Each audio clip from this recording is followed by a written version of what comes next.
so this is just a little update. On Monday we put together our solar still. So we added a bunch of fresh water to the bottom here, and the hope was that the sun would evaporate the water out and we would create fresh water in our smaller little cup in the middle. So we're gonna see what happened here. So we're gonna give ourselves a little update.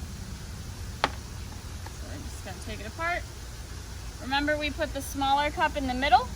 Your cup should be filled with water if this worked correctly. So in order to check the salinity, just like we did at the beginning, we're going to use our hydrometer to measure the density of this water.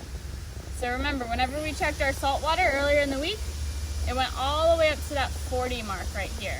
So it's 40 parts per thousand. Let's see what happens with this.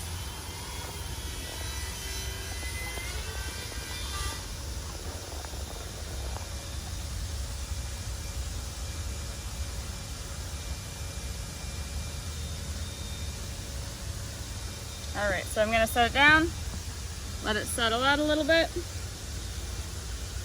Remember, we want it to be a lower number because that would indicate a less dense water, therefore less salt in the water, and therefore more fresh water. So, as you can see, we're pretty much all the way down to 6 or 0, kind of between the two. So this is very fresh water. So basically, it worked. The sun was able to evaporate the water out of the salt water. It kind of gathered on the surface here on our plastic wrap on the top, and then it made its way to the center and dripped into our little cup here. So make sure to let us know how your solar still went. You can give us updates using the hashtag KWVirtualGarden. Thanks, guys.